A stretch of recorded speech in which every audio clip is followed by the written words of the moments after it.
Donc actuellement, vous êtes probablement dans l'opérationnel de votre agence, pour ceux qui sont en train de la créer, et donc vous avez forcément la tête dans le guidon. Donc votre objectif, ça va être de réussir à sortir la tête du guidon, parce qu'actuellement, si vous avez une agence, vous allez devoir contacter vos prospects, les closer, faire circuler les informations entre les personnes de votre entreprise, de votre agence avec tous les différents prestataires, envoyer des messages sur Slack à votre prestataire, envoyer un message WhatsApp ou peu importe à votre client aussi. Si vous faites tout à la main, ça demande beaucoup de travail pour vous en général. Et du coup, ensuite, délivrer le client et faire le call de delivery avec lui en fonction. Donc, il y a tous les calls à gérer. Et en fait, tout ça, ça fait que justement, bah, vous n'arrivez pas à prendre de recul sur votre agence. Et c'est le travail qu'on va faire juste ici. C'est une très bonne façon de faire justement pour pouvoir comprendre et apprendre son service. Et ça vous permet de connaître les points de douleur de votre agence. Mais du coup, j'aimerais vous poser une question, c'est est-ce que vous pensez que ce modèle-là, actuellement, sans automatisation, bah, vous permet de scaler votre agence à plus haut terme et même, par exemple, de prendre, bah, je sais que quand on a fait l'automatisation de l'agence de Néo ensemble, bah, justement, en un mois, il arrivait à prendre bah, entre 5 et 10 clients. Et bah, maintenant, avec les automatisations, il peut en prendre bien évidemment plus. Mais est-ce que vous pensez que c'est une bonne façon de faire actuellement sans automatisation de, bah, justement, scaler son agence facilement, par exemple? Ça dépend de vos services, bien entendu, mais non, perte de temps, ok. Ouais, c'est ça, bah, en fait, c'est une bonne façon de faire, justement, comme j'ai dit, pour bien comprendre son service, pour bien se former, parce que justement, pour ces prestataires dans ACA et dans la méthode bah, ACA, c'est très important de comprendre comment ça marche. Une fois qu'on a compris comment ça marche, il faut le plus vite possible bah, build son process en interne pour pouvoir justement prendre plus de quantité et bombarder sur bah, vous, votre travail, ça doit être de faire uniquement de l'organique et des ads, par exemple, pour amener des clients et vous ne devez pas gérer des appels avec vos clients ou le minimum. Vous ne devez pas gérer des problèmes directement avec vos clients, etc. Et du coup, justement, l'exercice qu'on va faire, c'est de dézoomer au maximum dans votre agence pour arriver ensuite à la simplifier au maximum. Donc, les listes de tâches que je vous ai dit juste avant, je les ai répertoriées ici. Et en fait, ce qu'on va faire, c'est qu'on va les catégoriser dans plusieurs catégories différentes. Donc, je vais vous enlever hop, le petit cache que j'ai mis. Et en gros, si on résume grosso modo une agence, ça correspond à quoi? La première partie, ça va être le funnel de vente. Donc, c'est la partie dans laquelle vous allez aller chercher vos prospects. Ensuite, on a la partie de l'onboarding. Donc, faire circuler les informations avec ton client qui a donné pendant son appel, les messages sur Slack et les mettre directement pour vos prestataires et les envoyer. Et après, on va avoir la partie de la prestation. Donc, une fois que le client est onboardé, bah, il va falloir réaliser la prestation, faire suivre et envoyer les infos au client. Et ensuite, il va falloir délivrer le client avec le call de delivery, le testimonial, etc. Donc en fait, si tout ça, on le schématise simplement, à quoi ça ressemble? Bah, ça ressemble à un schéma qui est comme ça. Ça, c'est vraiment ce à quoi doit ressembler votre agence actuellement. C'est grosso modo à ça. Donc en fait, toutes les tâches qu'on avait en bazar juste avant, bah, on les retrouve directement ici. Juste elles sont bien rangées. Donc en haut, on voit qu'ici, on a le funnel de vente avec les calls sur la landing page, le YouTube, le mail, le LinkedIn aussi. On peut avoir des ads, on en a plusieurs. Là, l'ordre, il est arbitraire. C'est vraiment tout ce qui contient votre funnel de vente pour arriver directement à faire un call avec, et un close avec votre client. Ensuite, on a la partie de l'onboarding. Donc, une fois que votre prospect est close, et donc il devient votre client, il va falloir l'onboarder dans votre agence pour ensuite passer à la partie de la prestation. Et enfin, pour terminer avec la partie delivery. Et grosso modo, c'est comme ça que quand on a une agence de automatisation, on schématise les agences de nos clients et c'est comme ça que vous devez réfléchir vos agences en interne. Est-ce que déjà ce modèle-là, c'est un modèle qui vous paraît simple à comprendre et est-ce qu'il peut vous parler pour vos agences à vous en interne actuellement? Yes, ok. Ah bah super. Ok, et bah du coup, moi, pendant ce live, ce que je vais vous montrer, c'est deux points vraiment principaux pour automatiser votre agence. C'est la partie de l'onboarding et la partie du delivery. Pourquoi? Parce que la partie de l'onboarding, ça va contenir quoi? Ça va contenir quand le client il remplit son formulaire, l'onboarding pour créer le projet dans Airtable, donc c'est l'automatisation qu'on va voir ensemble. Tout simplement parce que j'ai reçu pas mal de messages de personnes de ASA qui n'arrivaient pas à faire cette étape-là. Et ensuite, on a la partie du delivery, en fait, c'est quand on a terminé le projet du client, il va falloir envoyer un mail au client pour lui envoyer directement son projet ou un message sur Slack, peu importe. Moi, je vais vous montrer avec un mail. Et pourquoi est-ce que j'ai choisi spécifiquement de vous montrer ces deux automatisations-là plutôt que celle de la prestation? Parce qu'une prestation, il faut comprendre, c'est ce que Louis dit tout simplement dans la formation, 80% du travail d'une prestation, c'est l'onboarding. Votre client, euh, quand il va rejoindre, les 24 heures après qu'il ait payé votre service, il va se poser la question, est-ce que j'ai bien fait le bon choix? Si vous avez un onboarding qui est vraiment nickel et qui lui donne envie, qui lui donne un petit cadeau en plus, par exemple avec le over-deliver, bah, qu'on voit dans la formation ACA ou qu'on peut voir en lisant du Hormozy ou en regardant ses vidéos YouTube, c'est 80% du travail. Si l'onboarding est réussi, est fluide, est simple et efficace, vous allez pouvoir gagner du temps dans votre agence, gagner de la valeur perçue pour vos clients, et c'est tout bénéfique pour tout le monde. Ensuite, j'ai mis 5% pour la réalisation de la prestation, parce qu'en gros, Si votre prestation se déroule plutôt bien et que c'est pas la cata, ça correspondra à 5% de la prestation générale. Et ensuite, une autre partie qui est très importante, ça va être le delivery et l'over-deliver de votre client, qui va être par exemple lui envoyer un mail et lui envoyer un petit cadeau en plus. Parce qu'en gros, le client, ce qu'il faut retenir, c'est que votre client va retenir deux phases de la prestation. C'est comment est-ce qu'il a été onboardé, est-ce qu'il a fait le bon choix. Donc s'il a fait le bon choix, il va être content, il va être rassuré sur ce qu'il a fait. Et ensuite, on va avoir la fin, donc le deliver et over-deliver. Et si vous lui offrez un petit cadeau en plus, un petit guide, un petit kit, peu importe votre service, votre client va être encore plus content et il retiendra uniquement ces deux parties-là et pas la prestation. C'est pour ça qu'aujourd'hui, justement, je vais vous présenter ces deux automatisations-là qui sont assez simples à mettre en place et qui vont vous permettre justement d'augmenter énormément la valeur perçue de vos agences, de vos offres et justement de vous libérer beaucoup, beaucoup de temps aussi en interne pour comprendre comment fonctionne une prestation et vos agences.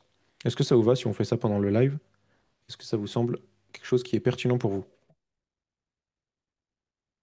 Yes, très bien, ok. Yes, ok, let's go. Donc je vais retourner hop, sur mon diaporama. La troisième partie, donc maintenant je vais vous présenter la partie de l'onboarding client. Donc maintenant je vais retourner sur mon Figma. Je vous ai montré à quoi ressemblaient vos agences, donc avec le funnel de vente, le close du client, l'onboarding, la prestation et le delivery. Et je vais venir dans le deuxième schéma que je vous ai fait.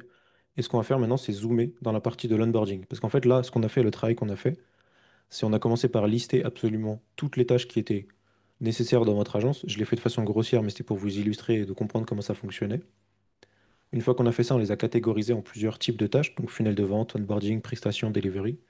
Pour dézoomer, on a catégorisé que c'était une agence, et maintenant ce qu'on va faire, c'est qu'on va les zoomer dans chacune des parties.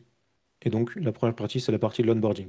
Donc la partie de l'onboarding, j'ai zoomé dedans. Donc là, ça va être la partie de l'onboarding que je vais vous expliquer. Donc je vais vous la montrer, et après, je vais vous montrer ensemble une démo de comment ça se passe pour votre client. En gros, la première partie pour l'onboarding, c'est la partie du paiement. Tout commence par là, votre client, comme on avait vu ici, votre client arrive avec votre funnel de vente, vous le closez, peu importe comment, si c'est avec un appel, si c'est avec un mail, si c'est directement sur votre landing page, donc votre client va vous payer. Donc moi j'ai mis comme exemple sur Stripe. Donc imaginons que notre client arrive sur notre site internet, il trouve notre offre pour par exemple une agence de création de logo, il lui trouve l'offre irrésistible parce que vous avez suivi la formation ACA, et du coup, il paye votre service. Ce qu'il va falloir faire dans l'onboarding pour vous simplifier la tâche que vous faites actuellement probablement si vous avez déjà une agence qui n'est pas encore automatisée, c'est que quand le client paye, vous allez lui envoyer un mail avec la roadmap, par exemple, de votre entreprise et de votre projet. Il y a plusieurs choses qu'on peut faire ici directement. C'est par exemple, après votre lien Stripe, ce que vous pouvez faire, c'est mettre un lien vers un formulaire d'onboarding. Ou alors directement, comme j'ai fait ici, le client paye. Ensuite, ça va lui envoyer un mail avec le formulaire d'onboarding à remplir. Ensuite, le client va remplir son formulaire d'onboarding. Une fois que le client aura rempli son formulaire d'onboarding, ça va tout simplement créer le projet dans votre espace Airtable et vous allez pouvoir y avoir accès et regarder absolument toutes les informations que votre client a mis à l'intérieur. Donc, est-ce que déjà la partie onboarding vous paraît claire et est-ce qu'elle vous paraît réalisable pour vous, pour vos agences un petit peu ou pas du tout? Yes, yes, ok. Si c'est clair, c'est le plus important. Déjà fait, sauf sur Airtable. Ok, c'est ce qu'on va voir justement ensemble.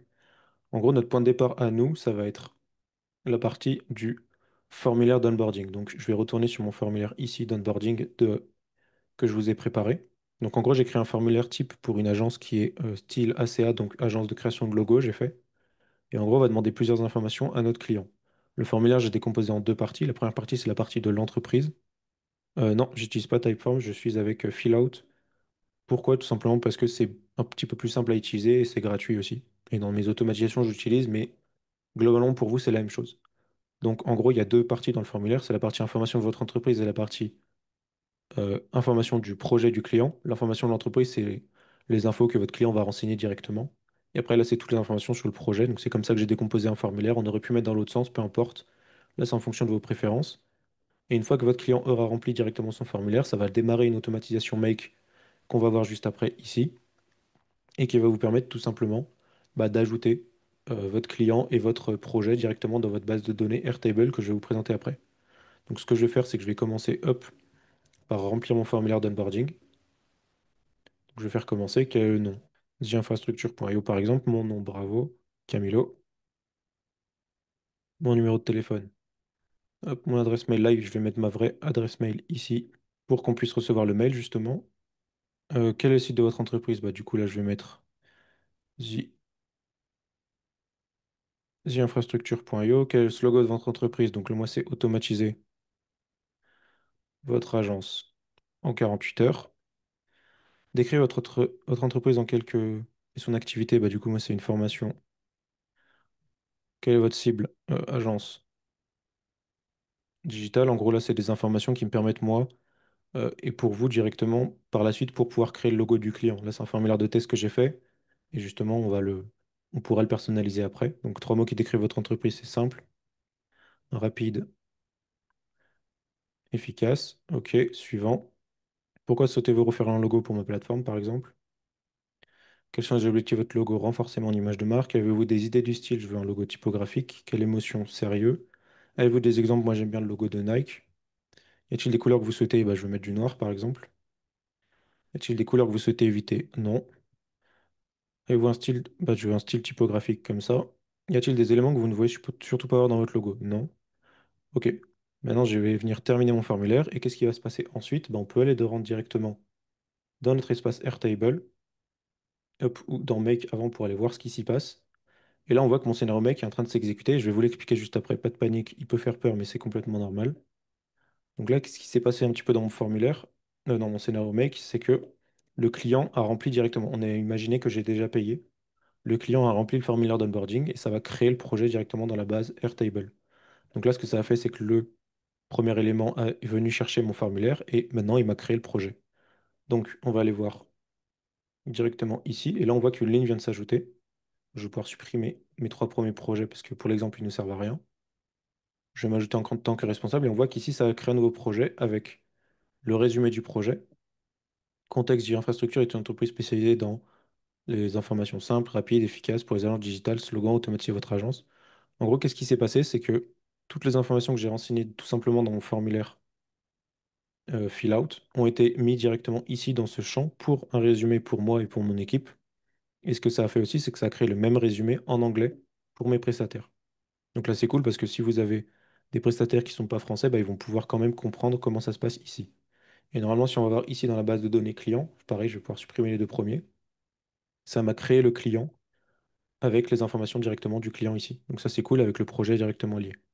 Est-ce que c'est bon pour vous déjà, les informations que ça a saisies dans ma base de données, est-ce que vous les avez comprises ou pas du tout? Oui? Ok, super. Et du coup, une dernière partie qui peut être intéressante ici, ça c'est mon CRM directement dans mon Airtable qui est vraiment basique pour pouvoir comprendre. On voit que j'ai un tracking projet et on voit ici que je peux directement visualiser et voir mon projet. Donc là, j'ai mon projet qui vient de se créer, Camilo. Détail du projet. Bah, du coup, la date du début et de fin. Donc là, on voit date de début, date de fin. Et statut du projet à réaliser. OK. Donc là, maintenant, ce qu'on va faire, c'est qu'on va venir se rendre directement dans Make. Et on va passer à la deuxième partie qui est, du coup, je vais vous expliquer comment fonctionne un scénario Make pour que vous puissiez comprendre comment vous pouvez recréer des scénarios Make directement derrière. En gros, l'objectif de ce live, vraiment, c'est que ça vous serve un petit peu de tutoriel pour arriver à créer des scénarios Make et pour les comprendre de comment est-ce que ça fonctionne dans la globalité. Donc, un scénario Make, ça fonctionne en trois étapes principales. Il y a trois grandes étapes pour réussir un scénario Make à chaque fois. Il faut les respecter pour arriver à faire son scénario qui fonctionne correctement. Donc, la première étape d'un scénario, c'est la partie déclencheur. C'est ce qui s'appelle un déclencheur, c'est ce qui va permettre de démarrer le scénario tout simplement. Donc ici, mon déclencheur, c'est mon formulaire fill-out. Donc en fait, quand j'ai rempli mon formulaire fill-out ici, avec les informations de mon client, recevez, hop, ici, là, dans le formulaire, ça a démarré automatiquement le scénario. Ensuite, la deuxième grande partie d'un scénario, c'est la partie des variables. Donc en fait, une fois qu'on a déclenché notre scénario, qu'on l'a démarré, il va falloir créer des variables. Ici, les variables qu'on a, ça peut paraître compliqué, mais ça l'est pas vraiment. On a nom de l'agence. Donc ici, c'est une variable qui s'appelle nom de l'agence, c'est votre agence à vous. Donc moi, par exemple, j'aurais pu mettre mon agence création de logo. Ensuite, on va récupérer quelques informations sur le client, comme par exemple le mail, le nom du client et le nom du CEO. Donc là, c'est vous. Vous allez mettre votre nom. Donc moi, j'aurais pu mettre Camilo, mais comme pour l'exemple, on va laisser ça. Et une fois qu'on a créé nos variables qui vont nous servir derrière, pourquoi est-ce qu'on a fait des variables? Tout simplement pour normaliser certaines valeurs qu'on a récupérées depuis notre déclencheur. Et une fois qu'on a fait ça, bah, ce qu'on va faire tout simplement, c'est créer une description avec ChatGPT ici. Et donc, on attend qu'elle charge, qui va nous permettre tout simplement hop, de créer la description précise du projet du client. Donc en fait, je réalise un logo pour un client, voici les réponses qu'il m'a données dans son formulaire de boarding, et je suis venu renseigner absolument toutes les informations de notre client de la façon la plus précise possible. Hop, donc je les ai mis là. Et ensuite, j'ai donné une mission à ChatGPT. Je lui ai dit, à partir de ces informations, rédige-moi une description du projet détaillé destiné au graphisme ou à moi-même, qui inclut, et je lui ai donné tout ce qui devait m'inclure. Et ensuite, quand je suis allé voir directement dans mon espace, hop, ici, on va retourner sur Airtable. Bah là, on voit que le résumé du projet est là. C'est exactement ce que ChatGPT m'a rempli automatiquement. Et oui, du coup, le prompt, je le fais directement. Hop. Bah en fait, pour créer le prompt, tout simplement, je vais vous le donner à la fin, justement. C'est, bah en fait, je l'ai créé tout d'abord avec ChatGPT, et après, j'ai mis des valeurs, des variables, et après, je suis venu les renseigner à la main, ici, directement dans Make. Donc, du coup, on a créé le projet, le résumé, et ensuite, ce qu'on va faire, c'est qu'avec ChatGPT, bah là, je l'ai créé pour moi, mais peut-être que mes prestataires sont anglais. Du coup, je vais devoir le traduire en anglais, donc c'est exactement ce que je fais ici, dans ce nœud-là. Donc, un nœud, c'est un petit rond sur Make. Donc voilà, résumé du projet, traduis-le en anglais, aussi précis, et voilà. Du coup, je lui donne la réponse. Donc là, c'est la troisième grande phase d'un scénario, c'est la première, pour rappel, c'est le déclencheur, la deuxième, c'est les variables, et la troisième, c'est exécuter les actions et les différentes actions dans notre scénario make. Donc la première action que j'ai effectuée, c'est créer un résumé complet en anglais et en français du projet du client. Ensuite, ce que je vais faire, c'est un petit peu complexe, mais ça va aller, c'est check client. Donc en fait, je suis venu faire, à partir des informations que mon client a remplies dans mon formulaire, donc le mail qu'il a mis, bah, je vais venir récupérer et voir si le client existe ou pas. Donc ici, c'est un champ de recherche qui va regarder automatiquement dans ma base de données, ici, là, est-ce que j'ai un client qui existe avec ce mail ici? C'est la question que Make a posée à ma base de données. Et ici, si les clients existent, bah oui, du coup, parce que j'avais déjà fait un client test avant avec la même adresse mail. Et bah, ce qu'on va faire, c'est tout simplement créer le projet dans Airtable. Donc si je l'ouvre, on voit que dedans, c'est ce qui correspond, hop, quand on retourne ici au champ de projet. Ici, donc le statut, l'offre, le responsable du projet, il n'y en avait pas par défaut. Résumé en français, résumé en anglais. Et le statut, hop, ici qu'on peut réduire. Ensuite, date de début, date de fin, le client. Et ensuite, on a quelques informations sur le client. Donc là, c'est toutes les informations qu'on est venu ajouter automatiquement. Enfin, pas automatiquement, j'ai dû les renseigner à la main pour notre projet et pour créer tout simplement notre projet. Ensuite, on lui a assigné notre client. Et ensuite, qu'est-ce qui s'est passé? La dernière partie, c'est créer le mail pour envoyer à notre client. Donc, je ne suis pas allé voir ma boîte mail, mais on peut y aller. Ici, Camilo, nouveau projet chez Agence ACA.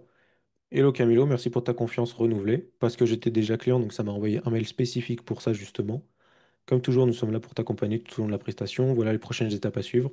Et là, c'est une roadmap que moi j'ai créée, mais que vous allez pouvoir tout simplement personnaliser après. Bien à toi, ton nom, prénom, et du coup, bah là, ce sera votre nom à vous en tant que CEO d'agence. Ensuite, j'ai indiqué qu'il ne faut pas répondre à ce mail-là. Donc là, c'est j'ai reçu ce mail-là quand j'ai reçu justement, quand j'ai rempli mon formulaire d'onboarding. Hop, donc on va retourner dans notre scénario make. Et ensuite, bah, une fois qu'on a créé le corps du mail, bah, on va tout simplement envoyer le mail à notre client, donc nouveau projet chez non-agence. Et voilà ce qui s'est passé pour notre premier scénario d'onboarding. On voit qu'on a une deuxième partie ici, qui est que bah, tout simplement, si le client n'existait pas, ce que ça va faire, c'est que ça va venir créer tout simplement notre client. Ça va aller dans entreprise client et ça va mettre, j'ai mis à la main les réponses de mon formulaire fill out. Donc ici, on peut noter entreprise. Hop, s'il n'existe pas comme ça, c'est entre. Et en gros, c'est le nom que j'avais mis là. C'est le champ que j'ai mis ici tout simplement. Donc, entreprise client, site internet entreprise, industrie, bah là, je ne l'ai pas mis parce que dans le formulaire, je ne l'ai pas demandé. Nom client, prénom, numéro de téléphone, etc. Donc là, on est bon. Créer le projet by Excel. Et après, à partir de là, c'est la même chose que ce qui est en haut. Juste, le corps du mail change pour dire merci pour ton achat, parce que là, c'est la première fois que le client commande chez nous. Est-ce que vous avez compris le scénario? Est-ce qu'il vous paraît clair pour l'instant ou pas trop? Est-ce qu'il y a des éléments que vous comprenez pas trop? Est-ce que la logique, pour vous, elle est bonne pour ce scénario-là? Yes, c'est bon. S'il y a des points qui sont pas clairs, faut pas hésiter à envoyer un message directement dans le chat, je vous répondrai, il n'y a pas de problème. C'est top, et bah nickel. Donc là, ce qu'on vient de faire, tout simplement, si je retourne dans mon fill out, c'est notre onboarding. Donc ce que vous allez pouvoir faire tout simplement, c'est une fois que vous avez votre lien Stripe, c'est donner à la fin, une fois que la personne a payé, c'est rediriger tout simplement sur votre formulaire d'onboarding. Donc par exemple, grossièrement, à quoi ça peut correspondre?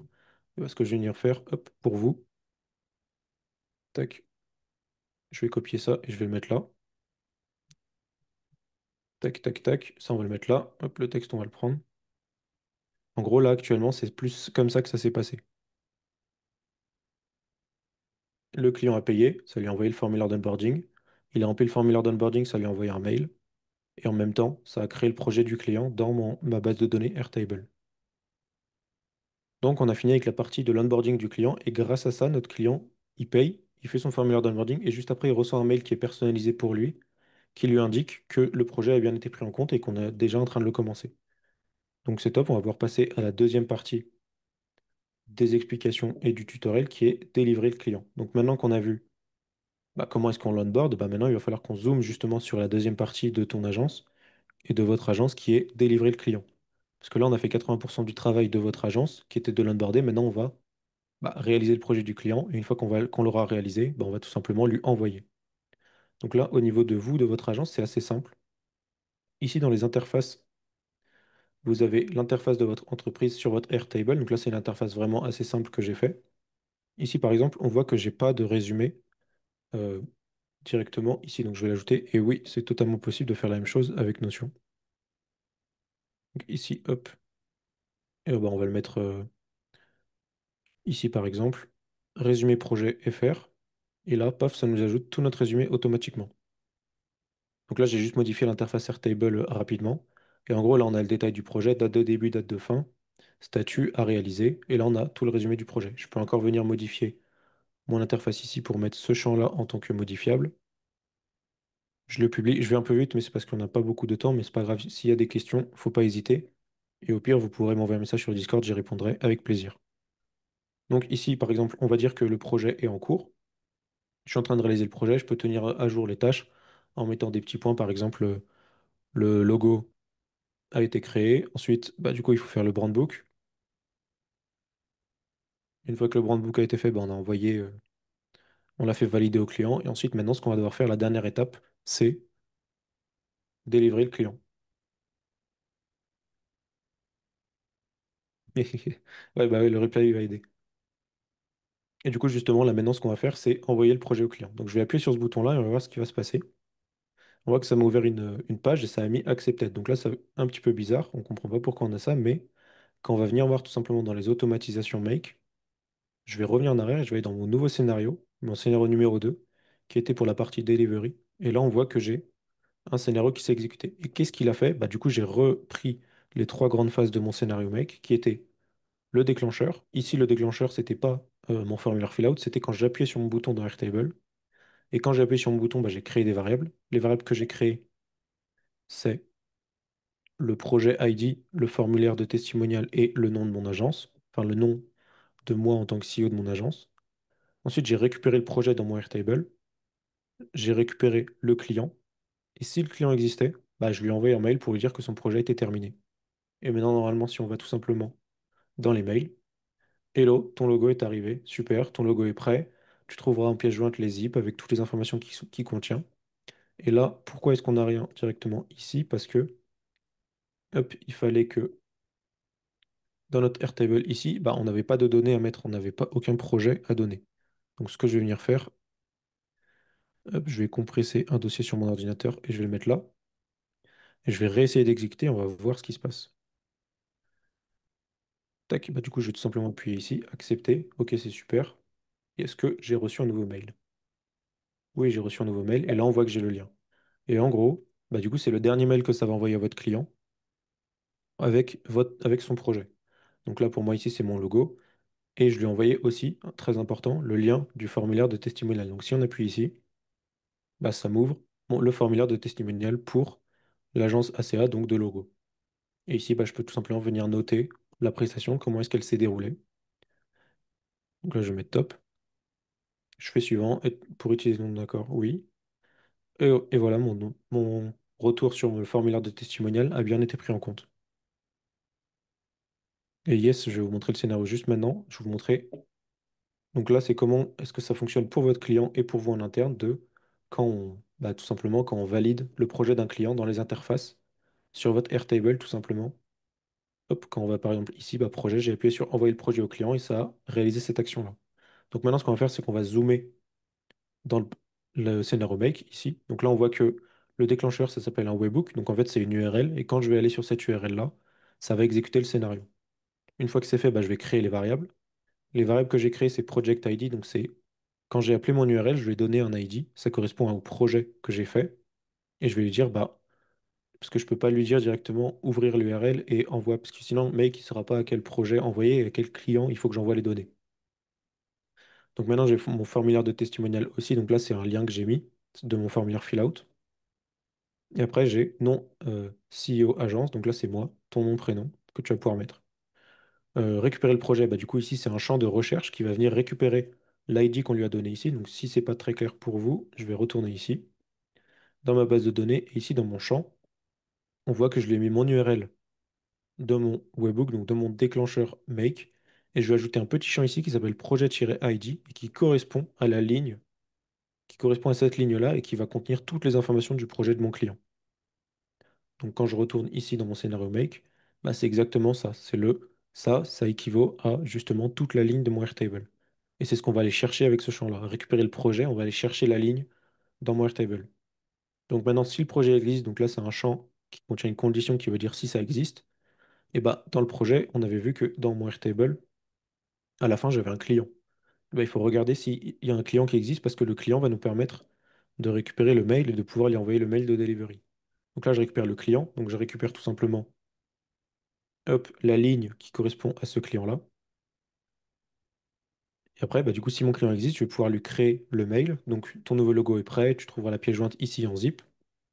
Les prochaines étapes, bah, tu peux jeter un œil à ce qu'il s'y trouve et nous faire un message, un retour dans le formulaire de testimonial. Et après, je vais indiquer tout simplement le lien bah, du logo et de Airtable. Comment est-ce que j'ai fait pour ça? Je suis allé tout à la fin dans les projets et on voit que par exemple ici pour un logo, bah, ce que j'ai mis c'est tout simplement le fichier que j'ai mis, donc le starter pack agence.zip. Bon, moi c'est pas un logo mais c'est pour que vous compreniez. Et en gros, bah, c'est cette URL-là qu'on peut retrouver dans mon mail qui est ici et que quand on appuie dessus, bah, ça télécharge automatiquement le logo du client et il va pouvoir l'ouvrir et regarder comment ça fonctionne. Là, je dis pour des logos, mais ça peut fonctionner pour n'importe quel type d'agence justement. Si vous avez d'autres liens à faire, à envoyer à votre client pour, bah, par exemple, si vous faites des landing pages, vous allez pouvoir mettre directement, voilà le lien de ta landing page et personnaliser bien évidemment toutes les sections qui sont ici et tous les messages que j'ai renseignés ici. Et après, du coup, le dernier point de mon scénario, c'est envoyer un mail à mon client. Donc voilà pour ce scénario de delivery. Est-ce qu'il est clair pour vous? Est-ce que vous avez tout compris pour ce scénario-là? Ou est-ce qu'il y a encore des éléments qui vous paraissent un peu flous? La logique de quand le client et le projet est terminé, est-ce que c'est tout bon pour vous? Yes? Ok. Et bien là, on a vu que hop, on a zoomé dans la dernière partie du scénario qui était les 15 derniers pourcents pour notre client, bah, du coup le délivrer tout simplement. Hop, ici. Et on va pouvoir, bah, là on a fait nos deux phases très importantes qui étaient la 80% et la 15% ici, qui étaient l'onboarding et ensuite le delivery de la prestation et de votre agence. Maintenant, j'aimerais parler un petit peu des dangers de pas trop automatiser ou de pas du tout automatiser vos agences, parce que là on a vu les avantages d'automatiser votre agence, de quels sont les avantages principaux d'avoir un bon onboarding client qu'on a vu hop, directement ici, qui fait 80 travail de la prestation, 80% et de la valeur perçue aussi de votre offre, qui est très importante. 5% pour la réalisation de la prestation et 15% du delivery et over delivery. Mais ces chiffres-là que j'ai notés, c'est des chiffres qui comptent extrêmement pour vos clients. Pour vous, les chiffres, ils sont différents. Qu'est-ce que je veux dire par là? Les 5% qu'on avait vus pour la prestation, bah, en fait, c'est les points qui sont les plus importants en interne. Pourquoi? Parce que bah, en fait, il y aura toujours des erreurs internes qui peuvent vous coûter bah, beaucoup d'argent, de la rentabilité et votre image de marque. Par exemple, si la prestation ne se passe pas correctement en interne et que bah, vous avez du retard ou autre, bah, c'est là que ça va pas bien se passer. Quand je disais les 5% pour votre client, bah, votre client ne connaît pas cette partie-là. Et donc votre job à vous, ça va être de le fluidifier un maximum. Et du coup, justement, ça, c'est l'un des gros dangers de ne pas automatiser son agence, c'est justement bah, que ça soit vite le bordel dans vos agences et que vous n'arriviez plus à gérer vos clients ou que vous n'arrivez pas à avoir un vrai suivi. Ensuite, on peut avoir des clients insatisfaits justement avec des délais qui ne sont pas respectés, c'est ce que je viens de vous dire. Et après, bah, du coup, vous, ça peut vous faire un stress quotidien et qui bah, peut baisser tout simplement votre motivation. Et comme bah, par exemple, j'avais échangé pas mal avec Néo dans SA qui fait des landing pages, et lui justement, bah, il me parlait qu'en fait, il passait beaucoup de temps à tout le temps aborder ses clients. Il a eu pas mal de clients dans SA depuis qu'il a rejoint, et ça c'est vraiment cool pour lui. Et l'un des gros points qu'il devait gérer constamment, c'était onboarder ses clients. Et il passait 2, 3 heures par jour à onboarder un client ou plusieurs fois, des fois une journée par client, parce que les clients mettent les informations, il faut les récupérer du formulaire, il faut aller les renseigner automatiquement dans le Airtable à la main. C'est pas agréable et pas optimisé du tout. Et du coup, c'est pour ça que les 5% qui sont ici sont extrêmement importants pour vous en interne. Et c'est ces 5%-là qui vont vous permettre de scale votre agence et tout simplement de quasiment, bah, comme ce que Louis dit dans la formation, bah, qui vont vous permettre de la faire tourner en automatique. Parce que si l'onboarding est géré et que le client peut s'onboarder tout seul, pour lui, ça fait 80% de la valeur. Ensuite, une fois que la prestation se réalise, on peut envoyer des petits messages pendant la prestation. Et après, on a les 15 derniers pourcents qui sont delivery, over deliver. C'est bah, la partie qui est aussi la plus importante, envoyer un petit cadeau en plus au client quand c'est terminé. Et donc les conséquences à court terme, c'était ça, c'était les erreurs humaines. À moyen terme, c'est bah, du coup, tout simplement, vous n'allez pas pouvoir développer votre agence avec la demande de vos clients que vous allez pouvoir avoir. Et bah, des burn-out avec des tâches répétées sans fin, comme ce que Neo a vécu, avec tout simplement bah, ses clients qui devaient onboarder. Et bah, en fait, il en avait marre d'onboarder ses clients, parce que lui, son rôle à lui, c'était pas du tout d'être en lien avec ses clients, mais c'était bah, du coup de diriger son équipe et de diriger la vision de son agence. Et c'est normalement votre rôle à vous aussi. Après, on a des parts de marché perdues aussi à long terme. Bah, du coup, tout simplement, si vous avez des concurrents par exemple, qui font des logos, si Louis vend beaucoup de logos, bah, s'il n'est pas automatisé en interne, bah, il n'aura pas la capacité de prendre beaucoup de logos, tout simplement. Et du coup, bah, ses concurrents qui, eux, seront automatisés vont pouvoir prendre de l'avance. Donc là, c'est les points vraiment qu'il faut essayer de mettre en avant de pourquoi est-ce qu'il faut automatiser son agence et quels sont les dangers de ne pas l'automatiser. Est-ce que déjà ces points-là peuvent bah, vous parler? Est-ce qu'ils vous paraissent logiques ou pas du tout? Est-ce qu'il y en a qui vous semblent un petit peu bizarres ou tout va bien? Yes, normal. Logique. Ok, bah nickel.